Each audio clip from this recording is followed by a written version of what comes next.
What if the thing you're afraid to let go of is actually the thing holding you back?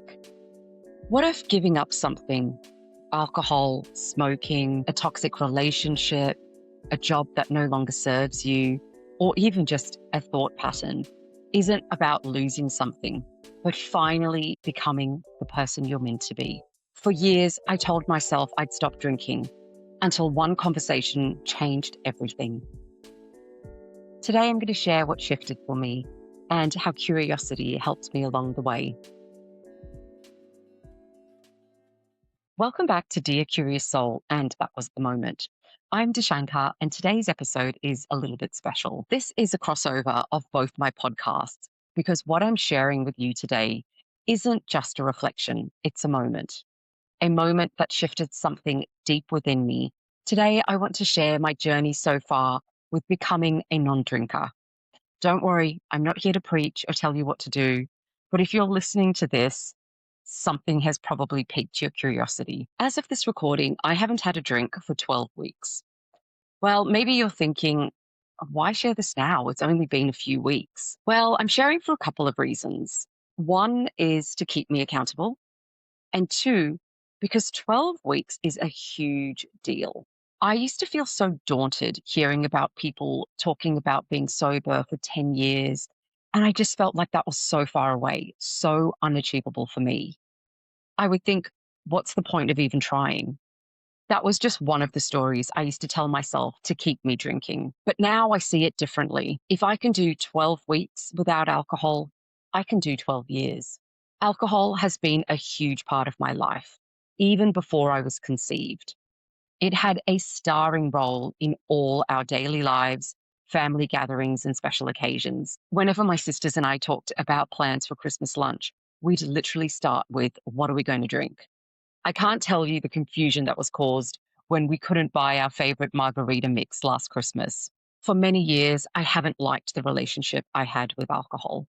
I tried so many times to reduce or restrict my drinking, but it would only last a short while. There's a note in my diary from 2019 saying, I really need to stop drinking so much. And there was always a little voice urging me to stop, but I just drank more to shut it out and numb the feeling. Then last year, there were a couple of occasions where I was honestly appalled at my behavior while I was drunk. I decided to start counseling to help me. I dislike the word addiction, but that's what it was. To be addicted is to be physically and mentally dependent on a substance. And I was for more years than I'd like to count. Before counseling, I tried hypnotherapy and read books on addiction, but after a week or two, I'd always find an excuse to drink again. I wanted to understand why I drank, and the counseling helped me to do that. I realized my love affair with red wine in particular began when I moved to London at the age of 24. Before that, I actually detested it after a night out, drinking too much and throwing my guts up. But in London, red wine became my best friend. It warmed me on the cold winter nights and comforted me when things were awful with my partner at the time. I was working in the investment management industry, which meant work hard and play even harder. I remember drinking a glass of wine for every pint my male colleagues drank, and then somehow getting myself home on the tube. And there was more than one occasion I had to get off early just to throw up. I'd feel terrible the next day, but that wouldn't stop me from drinking again that evening, whether that was with colleagues or alone at home. I decided that 2026 would be the year I finally stopped. I'll be honest, the thought of never drinking again scared me. I honestly didn't think I'd be able to function without it. Who would I even be without alcohol? I remember thinking that one evening, and then that small voice inside me asked, imagine what you could be doing if you weren't drinking. Who could you be without alcohol? I heard that voice loud and clear, even though it was really soft, but I quickly silenced it with another glass of wine. I was very good at doing that. Everything has a time. I was chatting with a wonderful, wise friend one day and sharing, again, my thoughts, my feelings, and my concerns about alcohol, as I had done with her for the past 4 years. I am rolling my eyes here. And then She said 7 words that changed everything. Maybe you need to break up with alcohol. It was so simple. Something clicked that day while we were looking at the beautiful views across Freshwater Headland. The very next day, I was with a client sitting on Collaroy beachfront. While she was happily reading her book, I pulled out my phone and started writing a Dear John letter to alcohol. And once I started, I could not stop. In that letter, I told alcohol why I loved it, why I hated it, and why I had to say goodbye. I poured my heart out. I said everything I needed to say, and I even shed a few quiet tears. While I won't share the full letter, here are some realizations that helped me let go. I realized I was using alcohol to numb myself. I was hiding behind it, using it as a scapegoat of sorts that I blamed for bad behavior, lack of action, and anything else I wanted an excuse for. I used alcohol to fill an emptiness that I felt inside instead of trying to understand it. And the biggest realization of all for me, I didn't like who I was when I was drinking. I wanted to be fully me, unapologetically. Alcohol had been a companion throughout the highs and lows of my life. But that relationship was no longer working for me. Just like with any toxic relationship, I knew it was time to let it go. And when I finished writing, I felt this wave of relief. There, I had finally been honest, and it felt so good. Seeing alcohol as an energy was transformative. I now use this technique for money, beliefs, and patterns too. And when I want to understand more about my relationship with something, I write it a letter. Try it for yourself sometime. If writing's not for you, you can speak to it out loud or record a voice note to express your feelings about it. I truly believe people come into your life when you need them the most. A simple conversation can change everything. That moment, sitting at Freshwater Headland with my beautiful friend, that was mine. So you might be wondering, how did one letter stop me drinking? Well, it didn't, not on its own anyway, but it helped me understand my relationship with alcohol. And from there, I used the words from that letter to create an EFT tapping script. And I started tapping the same day. My counselor had taken me through how to use EFT months before. At the time, I was still drinking daily, but I could feel the hold that alcohol had over me starting to loosen. I tapped every day, sometimes multiple times a day. I was changing my neural pathways one tap at a time. Another belief that I have is that when you truly decide something, the whole universe conspires to help you. Once I made the decision, things started aligning. Another friend recommended the book Quit Like a Woman by Holly Glenn Whitaker. I downloaded the audiobook and finished it within a few days. I resonated so deeply with her story, and I felt like she was putting words for things that I hadn't fully realized yet. I also noticed that she used very similar language to what I had written in my letter to alcohol, another clear sign that I was on the right path. She referenced the book Stop Drinking Now by Alan Carr, so that was next. And interestingly, I had already stopped drinking before I'd even finished listening to the book. But I want to be very clear.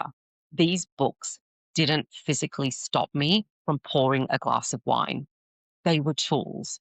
They helped me shift my thinking and understand my behavior. Some key shifts that I noticed: I never resonated with the word alcoholic or the stigma around it. The idea of counting days and resetting to zero if you had one drink felt like too much pressure. I realized alcohol is literally a poison, marketed as something essential.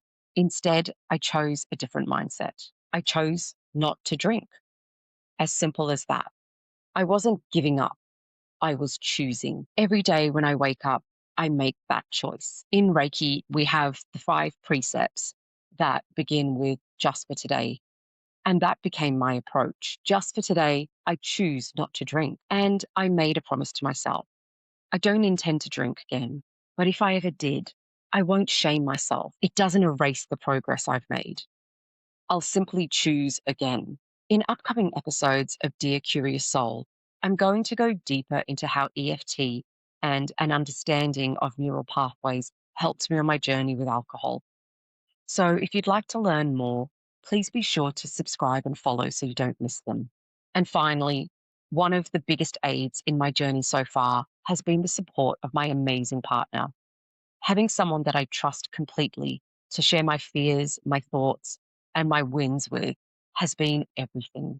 He has been my biggest cheerleader on this journey, and it helps that he's a very occasional drinker. Life now, well, actually stopping drinking wasn't as difficult as I expected.